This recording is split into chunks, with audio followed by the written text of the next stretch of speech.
Selamat pagi, Grade 4 semuanya. Hari ini kita ketemu lagi, kita belajar tematik, tema 4C, subtema 2, keragaman makhluk hidup di lingkunganku. Hari ini kita akan membahas pembelajaran 3. Hari ini kita akan belajar apa saja? Yang pertama kita akan belajar IPA, yaitu menjelaskan bagian tubuh hewan dan fungsinya. Dan kita juga akan belajar bahasa Indonesia, melakukan wawancara dengan teman. Coba sekarang kalian perhatikan gambar apa ini? Pernah melihat? Ya, ini adalah gambar katak ya. Jadi katak itu ada bermacam-macam jenisnya. Katak termasuk hewan amfibi. Apa yang dimaksud dengan hewan amfibi? Hewan amfibi adalah hewan bertulang belakang atau vertebrata yang dapat hidup di dua alam, yaitu di air dan di darat. Bagaimana ciri-ciri hewan amfibi? Yang pertama, hewan amfibi ini berdarah dingin, yaitu suhu tubuhnya dipengaruhi oleh lingkungan.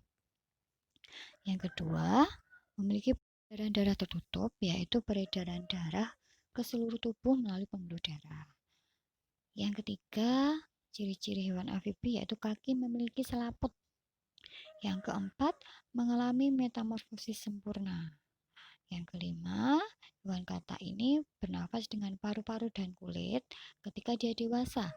Ketika dia berupa kecebong, ya dia bernafas dengan insang. Jadi katak ini bernafas dengan paru-paru, kulit, dan insang. Penutup penutup tubuhnya berupa kulit yang berlendir. Kemudian berkembang biak dengan cara bertelur. Sekarang sebutkan contoh hewan amfibi lainnya yang kamu ketahui. Misalnya apa? Katak itu bermacam-macam ya. Ada katak sawah, katak pohon, ada namanya kodok, dan juga salamander. Nah, katak itu adalah jenis hewan yang unik karena dapat hidup di dua tempat. Seperti tadi yang dikatakan di darat dan di air. Tidak semua hewan memiliki kemampuan hidup seperti katak. Ada beragam jenis katak. Di Indonesia ada jenis katak yang tergolong langka. Ayo sekarang bacalah teks tentang katak Indonesia berikut. Kamu buka buku tema 4C kalian di halaman 54. Kita baca sama-sama ya. Katak merah. Indonesia memiliki beragam jenis hewan yang unik. Salah satu hewan unik yang hanya dapat ditemukan di Indonesia adalah katak merah. Katak merah merupakan jenis katak langka. Katak merah dapat ditemui di Taman Nasional Gunung Gede, Parangrango, dan Taman Nasional Gunung Halimun, Salak di Jawa Barat. Habitat katak merah yaitu daerah perairan dengan arus lambat atau di aliran sungai kecil di pegunungan. Ciri khas dari katak merah adalah terdapat bercak-bercak berwarna merah pada seluruh tubuhnya. Seperti halnya hewan amfibi lainnya, katak merah juga memiliki kaki berselaput dan juga berkembang biak dengan cara bertelur. Nah, katak merah ini adalah hewan langka karena hanya terdapat di Indonesia. Nah, sekarang kita akan mempelajari bagian-bagian tubuh katak. Coba kalian perhatikan gambar berikut ini ya. Katak ini memiliki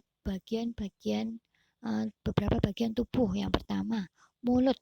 Mulut ini berfungsi untuk mengambil makanan. Mata fungsinya untuk melihat. Mata katak berbentuk bulat dan bagian dalamnya terdapat membran yang namanya nictitans. Nah, ini adalah selaput tipis yang tembus cahaya. Fungsi membran nictitans adalah melindungi mata dari kekeringan dan membantu membersihkan bola mata. Kemudian ada selaput kaki. Selaput kaki ini fungsinya untuk membantu berenang dan melompat.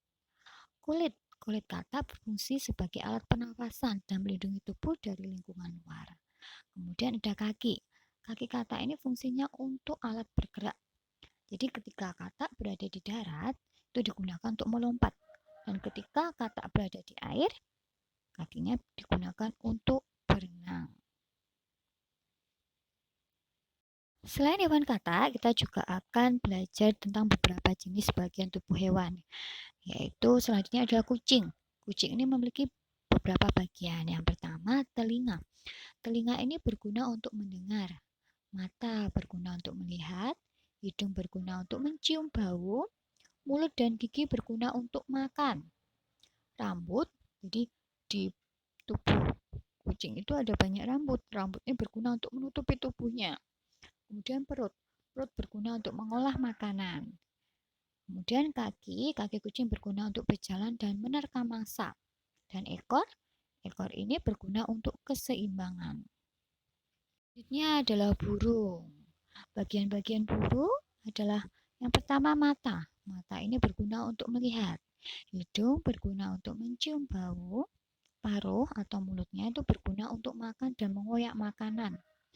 Perut berguna untuk mencerna dan mengolah makanan. Sayap pada burung berguna untuk terbang. Ekor berguna untuk keseimbangan. Bulu berguna untuk menutup tubuh dan kaki burung berguna untuk berjalan, bertengger dan mencengkram mangsa. Nah, selanjutnya adalah ayam. Ayam ini memiliki beberapa bagian ya. Di sini kita akan membahas ayam jantan ya. Ayam jantan bagiannya adalah mata, berfungsi untuk melihat.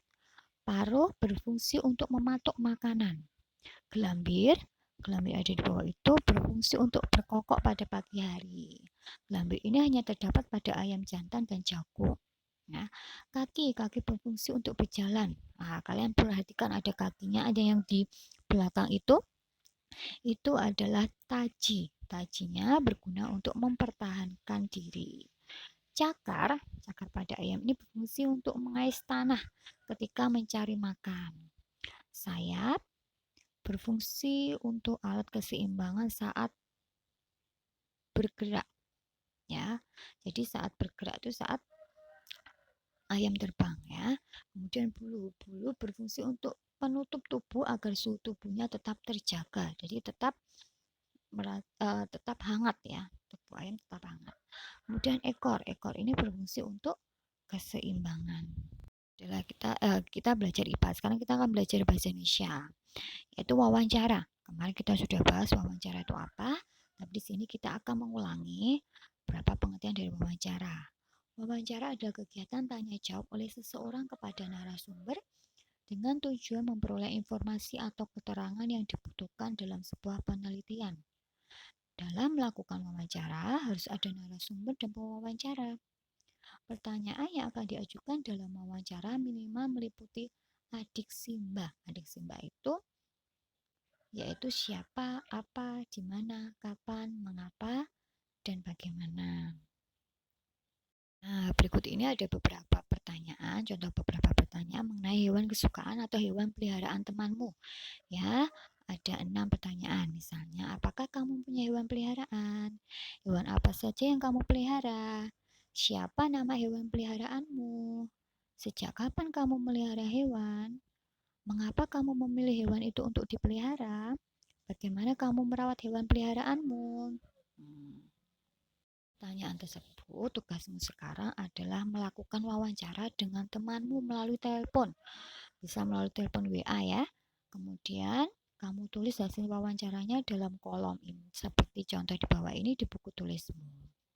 Jadi kamu bisa melakukan wawancara melalui telepon. Ya. Kamu cari temanmu, satu orang temanmu, kemudian kalian wawancarai. Pertanyaannya bisa seperti pertanyaan 1 sampai 6 tadi ya. Kemudian jangan lupa gunakan bahasa Indonesia yang baik dan santun saat bertanya. Setelah bertanya, ucapkan terima kasih kepada temanmu karena telah memberikan informasi. Oke, pembelajaran kita hari ini sudah selesai. Untuk pembelajaran 3, kita ketemu lagi untuk besok di pertemuan berikutnya. Terima kasih, Tuhan Yesus memberkati.